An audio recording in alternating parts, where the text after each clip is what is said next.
Hey guys, it's Greg Towne, host of the podcast Go Time, where every week I sit down with some of the top leaders of their industries and professions, and they share with you how they became the trendsetters of their industries.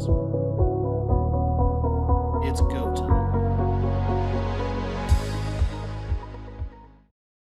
Well, hello, everybody. This is Greg Towne. I am the host of the podcast Go Time, where I get the pleasure and the honor of sitting down once a week with people that are the movers and the shakers and the go-getters. They are the leaders in their industry, and they actually take the time to sit down and share with you and me of what they've done within their industry, what they see coming up into their industry, and what they're all about.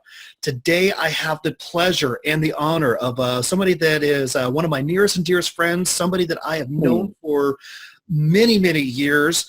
We've been through we've been through some ups, we've been through some down. We both made it through the recession and stuff. But I mean, somebody that I could refer to basically as a personal friend and somebody that I actually look to as one of my mentors, Mr. Jase Souder. Jase, how are you doing today? Greg, it's awesome to be here with you. I'm awesome. And I was just thinking about it. It's been between I think it's been 12 years. 12 years we've been friends. Oh, wow. That's crazy, right? How the time flies. And our viewers and stuff, share with us a little bit about what your business is about, what you do. Yeah. So I have two sides of the business. I have been teaching personal development and sales training for 14 years. And after the recession, I made a lot of money. I was real successful with it. But then I found like money by itself was empty and I wasn't happy. And personally, I went through depression. And then also, I had helped a lot of people, but it was all because about making money. And when the recession hit, I lost all the money. I kind of lost hope. I lost faith. And during that time, God moved into my life. And I remember when I was at my bottom, I swore where I could make a difference, that I would make a difference. And so I made it through the recession, and I was still helping people. And then I got this vision, still doing sales training, still doing personal development, helping people get through the hang-ups, hurts, whatever, that stop them from what they want. And I got this vision. You know how they say when you help people, the difference you make is like dropping a pebble in a pond, and the ripple that goes out is the difference you make? Yep. So the vision I got was, instead of just me dropping pebbles in ponds, what if I taught a whole lot of people to drop a whole lot of pebbles in a whole lot of ponds? It's like would make a tsunami of love and change. So I started a program called Dynamic Speaker Training, where we're teaching people the fastest way to grow your business. And the fastest way to grow any business is public presentations, whether that's a one-to-many on stage, like at a conference, or it's a podcast like this, a YouTube video, or it's a giant stage where you're speaking like one to hundreds or thousands, or even, really, I think if you're talking one-to-one and you're not in the privacy of your bedroom, it's a public presentation. So you got to get good at them. But really our focus is teaching people how to use one-to-many presentations in order to get referrals and grow their business. So the idea is to teach a lot of people, drop a lot of pebbles, create the tsunami of love and change. So that's one side. I do that. That's kind of for everybody. The other side of the business that I'm launching out now is called the Profit Factory, and it's spelled PROPHET, and that's sales, marketing, and mindset for Christian business owners so that they can grow their business and have more influence in the market. Gotcha. How'd you get started in the training business or the training world or the speaking world? My life stunk. That's the short answer. Not really, my life stunk. I was a realtor and a real estate investor, and I was okay. Sometimes I'd crush it, sometimes not so much. But overall, I was just over average. But even just over average or average, I knew I was made for more. And I'd see these real estate investors that do deal of the month at a real estate club. And like one person will make this much money and the other person will make this much money. We vote on who did the better deal. And I'm voting on who did a better deal. Meanwhile, I never did a deal as big as them. And I'm like, I'm every bit as smart as these guys. I'm every bit as good as these guys. And I am not making anywhere near the money these guys are making. And it really was like frustrating. Like, if you ever just knew you were made for more. And so I saw this guy talk once, and he talked about how to make more money as a real estate agent or investor. And it had nothing to do with how to do real estate. It was all about what's between the ears and in your heart.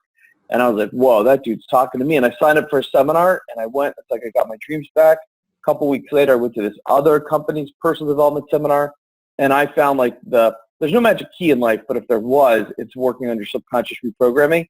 And I started going to every seminar I could. So between February of that year and October of that year, I went to 2 different companies, like advanced trainings, like 4 or 5 levels deep.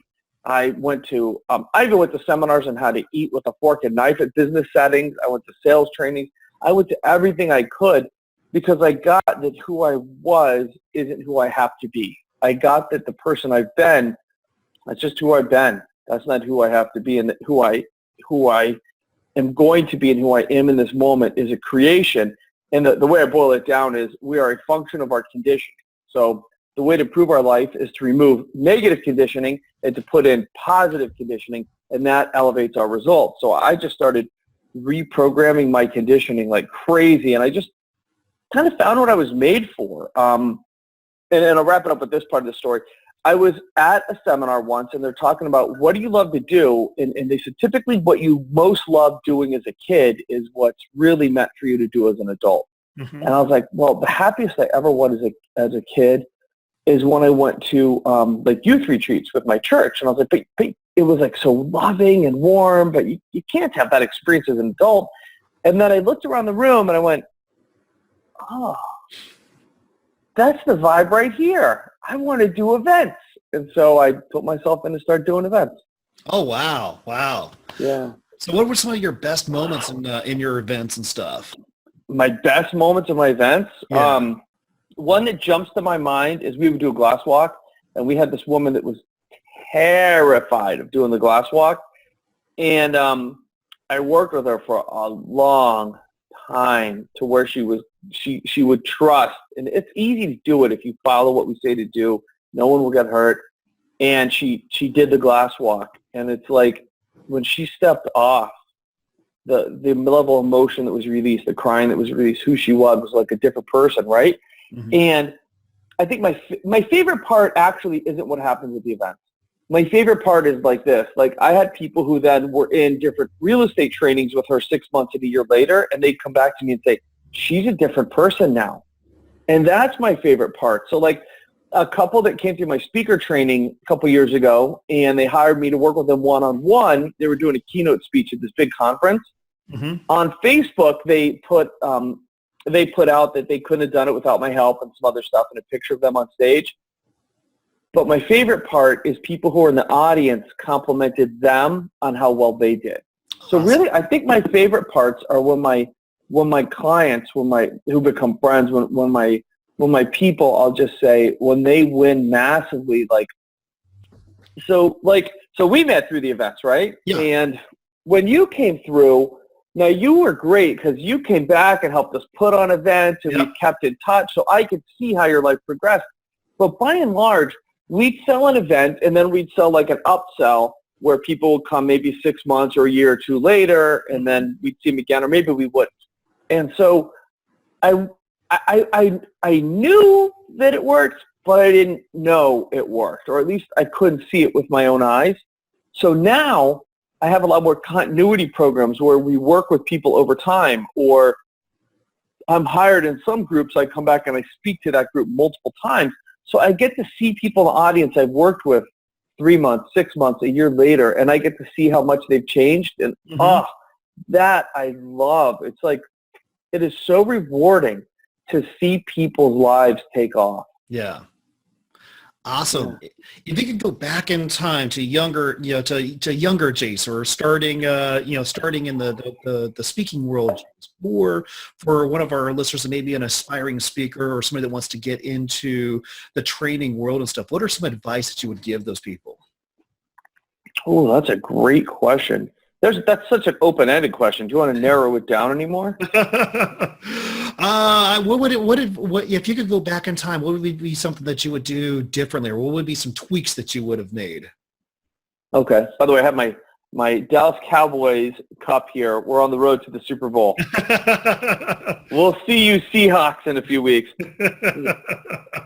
There goes making this thing evergreen. So, okay. So number one thing I would say is get to know God earlier.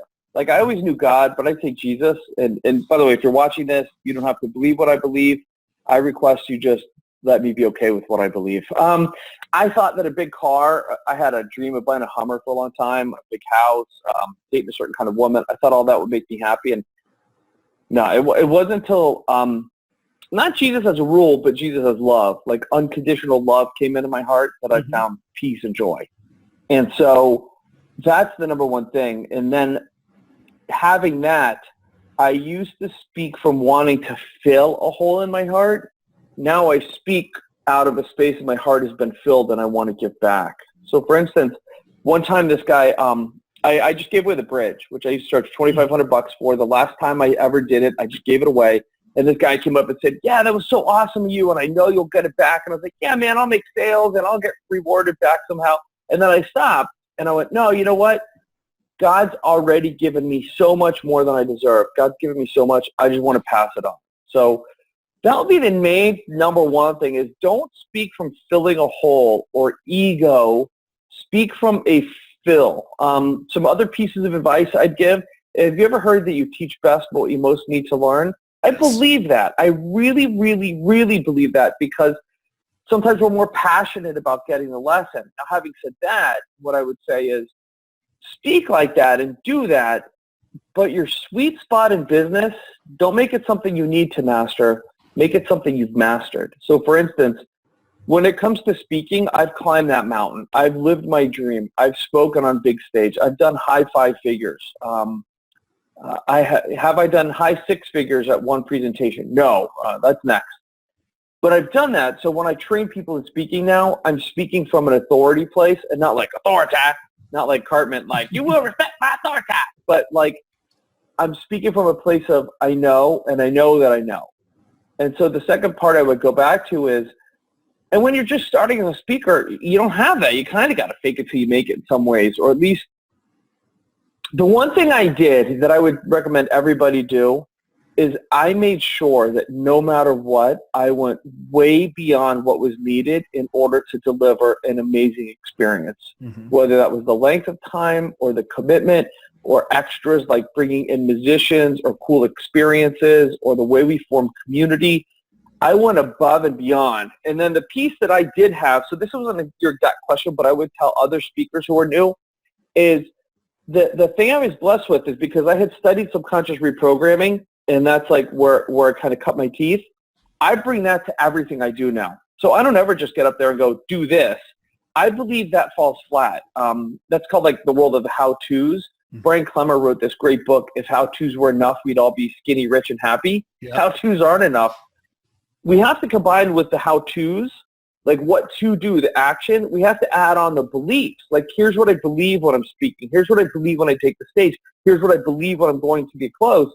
And then just as important, we have to program people with the correct emotional states. So like having confidence, having joy, having love, being playful, being caring, or being willing to be sad at the right times. We've got to program people on a subconscious level for success. And just as important, if there's junk in there, give them the tools to take the junk out. So every one of my seminars is like a personal development journey where people change. They don't just get this tool on what to say and how to move. We shift them on a subconscious level. And I've been to other events, some speaker trainings lately where there's some big national organizations that teach people how to speak, and you'll see people point and gesture, and it's very robotic. And maybe the words are right, maybe they're not, but the people are terrified. And it's because, by and large, 99% of training companies don't know how to shift the subconscious and the emotions around it. And I'm a big believer. If you hit the fire, if you hit the stage and you're on fire and you're like happy and you're just letting it rip, I don't care how many ums and ahs you have. I don't care if you say the wrong words. You will grow your business and make more sales than the person who's perfect and robotic any day. Yep. So the big piece I had that I'd say that if you really want to deliver world-class events and you want to give people their money's worth or more, they're paying you for the subconscious shift. And that's one of the things that some of my friends and I say too. when you're looking at long-term trainings, people come for the how-tos, they stay for the heart. Yeah. Yeah. I agree with you on that. What are some changes in the industry? What are you seeing happening down the road within the training world or the speaker world? That's a great question. So open-ended as well. I think that one of the challenges with the training world is it's a low barrier to entry, so anyone can get it. And then if you say, oh, I'm a personal development teacher, I'm a sales trainer. Well, there could be a guy who just learned one sales technique who's now a sales trainer. And by the way, someone could be the world's best at sales and be the world's worst trainer. Being good at it does not mean you know how to train. It's two different things. And training is different than speaking. Speaking is just pontificate. Training is making sure your audience has a new result.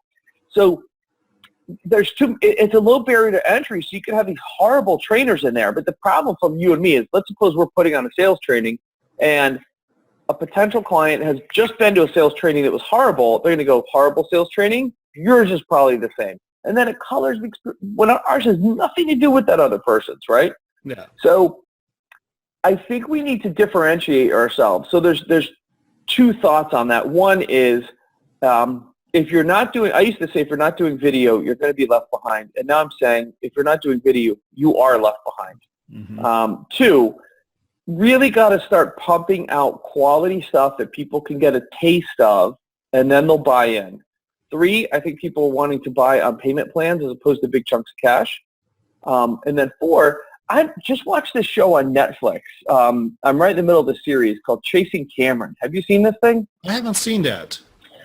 So it's this thing. It's called Chasing Cameron, and it's about these young guys. They're all in their young 20s now, but when they all started on Instagram or whatever, social media, they're probably in high school, and they were some of the first people to start posting. And they're young, good-looking guys, and so they're posting all these pictures. So this guy Cameron is at like Fashion Week or something somewhere, and he's got hundreds of thousands of followers. And he tweets out or Instagrams, I'll be at this place. The place is mobbed by all these tween girls, like 12, 13, 14-year-old girls, right? I mean, hundreds if not thousands of them. So this promoter sees this and says, there's something here. So he puts together this convention, calls it MagCon, which stands for Meet and Greet Convention. So all they do at this convention is they have like 10 to 12 of these boys, now young men, who have huge social media followings.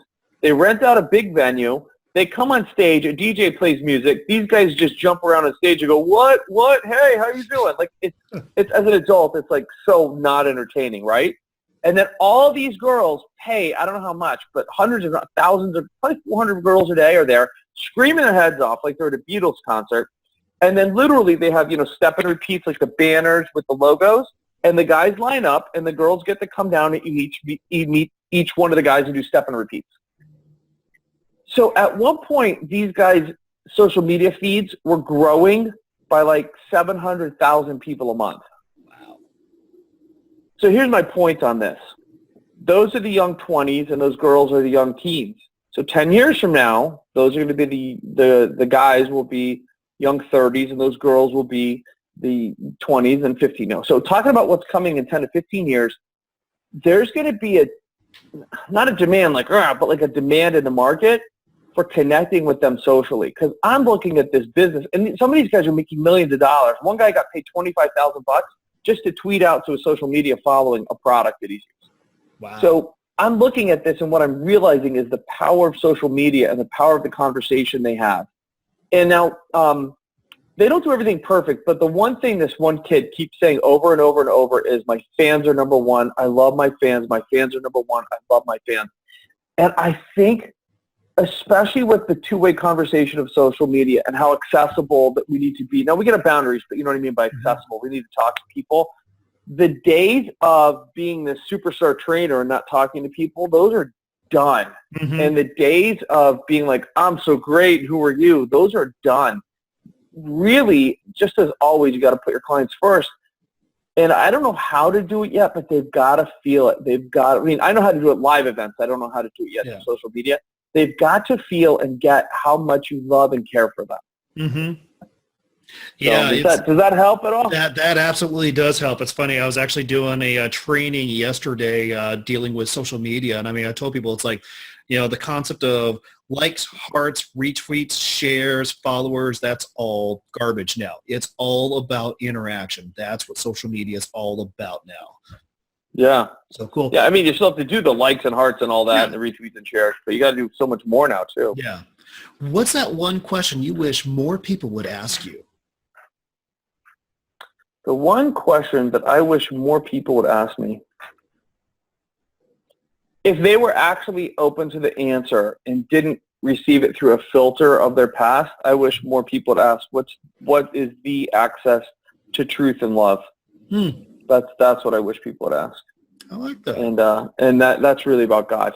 No one will ever feel good enough through making money. No one will ever feel like they did enough through making money. No one will find long-term peace just from another human being, because by our very nature, we're people and we will let you down. That doesn't mean it can't add to our life.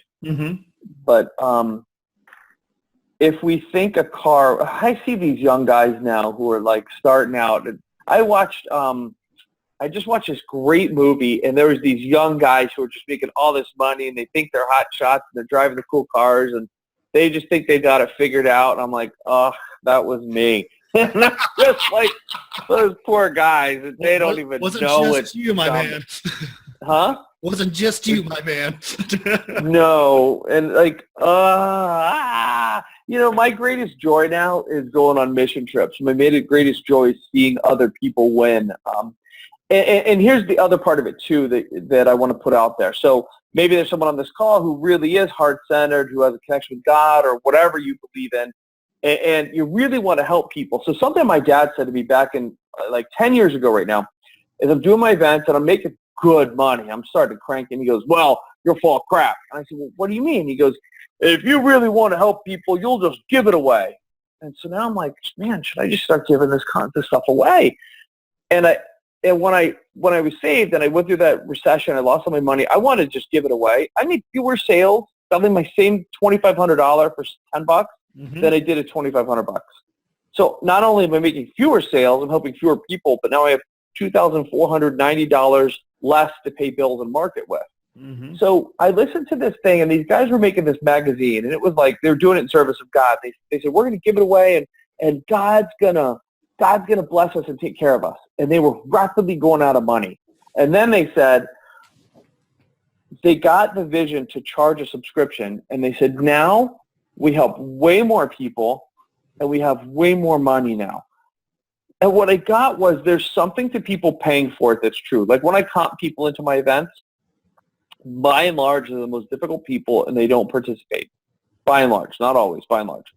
And then I also got that when people pay for it, they're more committed, right? But here's the bigger thing I got. Now that my business is rocking again, and now that I'm making more money, and now that I'm not charging I think just charging as much as you can get is BS. I think find what's right for you and be consistent. Now that I'm consistently bringing in money, now that I've got consistent revenue streams, I have a lot more money to go help a lot more people. So for instance, I can take 10 days off and go to Africa or go to Nicaragua on a mission trip. I have a lot more money to give to charities. I have more money to invest in people. And so one of my friends, Mike, says the more money you have, the more people you can help. And I want to give people permission, if they're watching this, it's okay to make money, and it's okay to make a lot of money.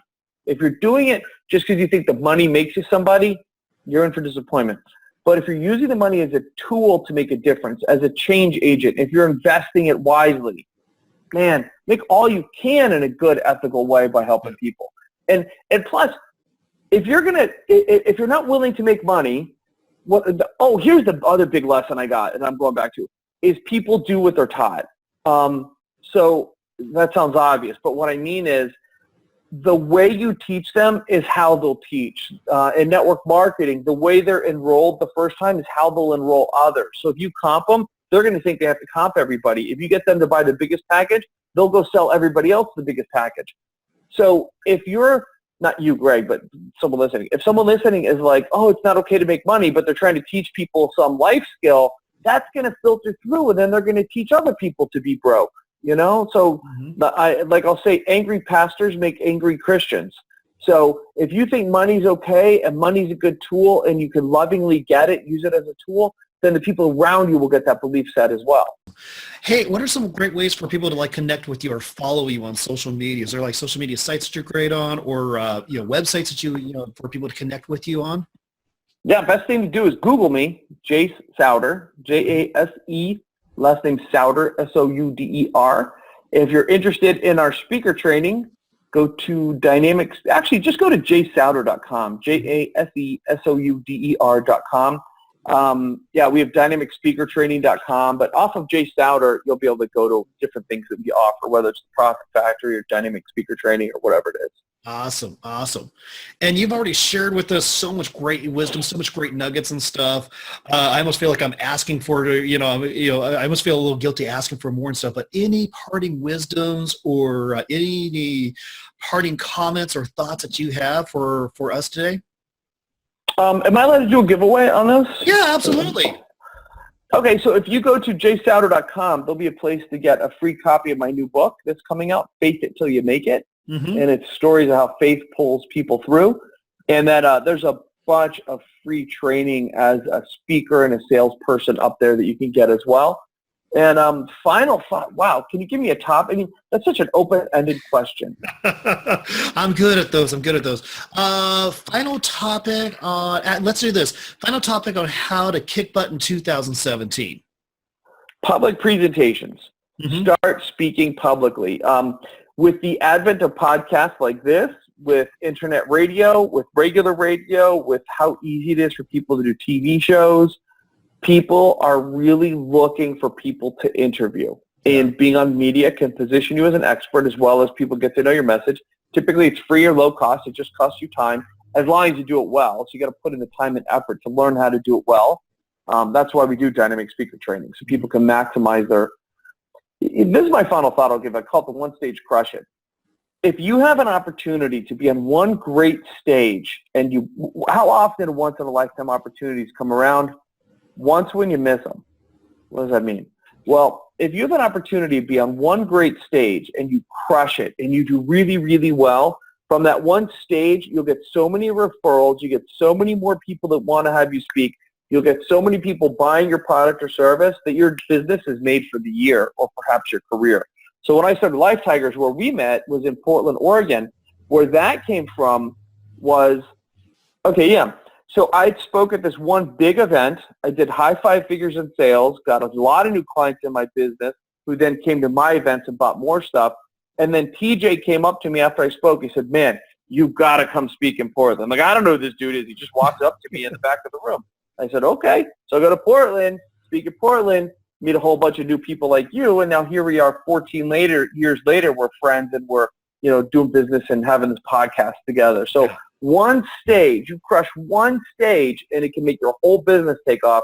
So what do you got to do ready for that one stage? Here's the 3 parts for any presentation. You got to have great scripting. Like you have to have the right script, tell the right stories, the right psychology, the right introduction, or you lose your audience in the first minute. You got to have the right script with the right pieces in it. Got to have the right delivery. And then you got to take the right script and the right delivery and have the right you. Because if your subconscious programming is off, it shows up on stage. Whatever's in you is magnified on stage. So we've got to get your subconscious programming going right so that when you're up there, you rock it. Because if we give someone the right script and the right delivery, but they're petrified or they don't believe the audience will buy or they're self-sabotaging, they'll trash it. But if we give you the right script, the right delivery, and then the right you'll just take it through the roof and have huge results this year. Awesome. Thank you so much for those wonderful words of wisdom, Jase. I really appreciate having you on board having you with us this week and stuff. And thank you, Greg. Once again for joining us this week. My pleasure. Thanks, everybody.